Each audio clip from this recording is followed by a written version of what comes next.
Four men, four not too different lives. Worlds created with the gun and the knife. The oldest was formed when the world was aflame. The second was stuck in a jungle for no good reason. The youngest was in a scorching desert, tricked it was for freedom.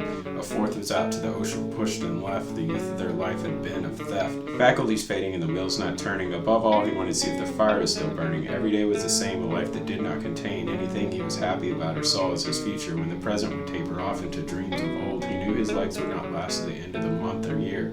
If only he could find a place where he could hide, where he could muster his strength and all of his pride. The ones that came from but did not a part of him feel would never these days let him climb behind the wheel. Those days were gone, they'd say, with a stern-looking tone. He'd frown, shake his head, and stumble down the stairs, knowing a wrong step could mean the break in the end, cursing and expressing views that were out of mind at time. When I was in power, the strength I had inspired all. Back then, no one condescendingly called me Paul. He decided to do it and put on all of his old clothes, and it didn't trouble him that he barely got the door closed. I'm going back in time and traveling 7 lands. I've got my pack, my map, compass, gas, and all my weapons. I'm gonna conquer and destroy, and the generations defy. They'll never cheer my name anymore because they'll be afraid of what I can do and why we are called the foremost. We got the war done, and we didn't even boast. So at the intersection, his dilapidated truck pulled out so slowly that it was immediately struck. The metal crunched and the plastic shattered all over. Flames licked around and quickly consumed him and it. I watched with the rubberneckers in revulsion and disgust, while another one said it would be sadder if it wasn't so funny. He tried to merge so pathetically that he had to have known his lot in life was that from his window he'd be thrown. The second man was struggling through his fading age. He'd been created in hell and now felt like he was in a cage. Nothing tasted right anymore, nothing smelled the same. Is it normal to wake up in a sweat after a dream of fire?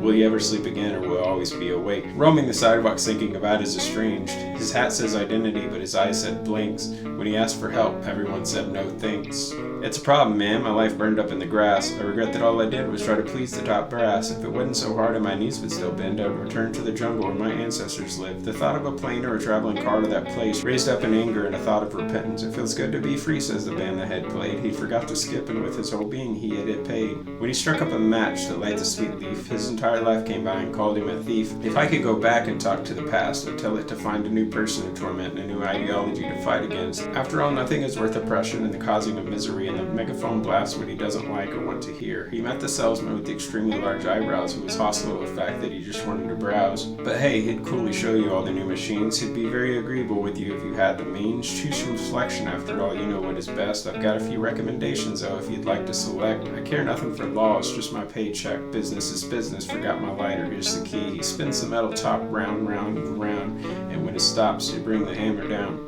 He was a middle-aged captain, everyone saluted him, even those that didn't like the color of his skin. He wanted to know his future, but the tarot reader had fallen asleep. To kill the time until tomorrow's thundering rain, with all his pets he rode around in the back of the van. He takes a break and asks, is it okay if I sit here? The rabbi says yes, but the service begins in an hour. The captain says I'll be long gone by then, like the Mayflower. By now, the captain's just simply horribly afraid of water on the earth. He lives like a squatter. He knows now that humanity can't track further than it's supposed to. If I could just stay in one place and try to anchor down, I'd see there's nothing wrong with having no fear that cripples every moment and movement you once could compose. Sorry, we don't have, says the impatient waiter. That's okay, he says. I wanted something greater. The waiter nods and fetches something dark. The captain looks down and asks, when did it get so stark?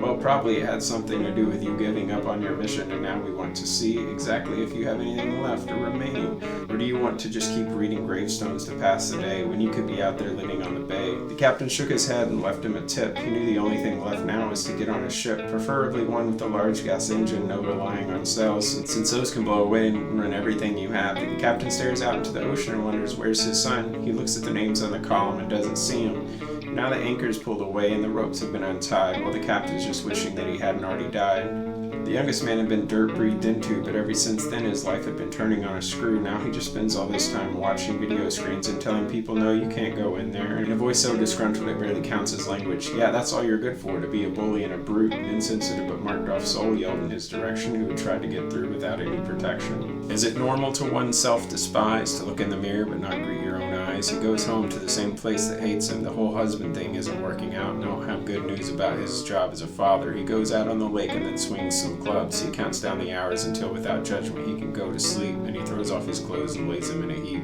However, he just stares directly at the sky, which is trapped by the ceiling that he's willing to deny. He gets up to wonder and get another drink, but everybody tells him he's making too much noise. I'll show him someday, he says with a limp, knowing nothing will come from an empty threat. How can you simultaneously be considered a scourge when you are at the boundary of being submerged? His friends say, hey, get a dog, a pet, but they don't exist at all either except as a debt. He makes angry and hateful cries at the local restaurant where he is thrown out for having too much sweat. The game plays on without him and the crowd cheers. He no longer looks up at any screen and shuffles along. At some point he realized nothing could be amended. He stepped away and it was all ended. Had the fates of these men been ordained, or had a network of sorts made them chained? Their parents, schools, sports, and governments making them who they are. Maybe it's not like that and they had a responsibility or a duty that they wish to fulfill and failed. Or maybe they are cryptic symbols not supposed to be deciphered. Since no God gave us a meaning other than survival, who else can we blame for our sudden arrival?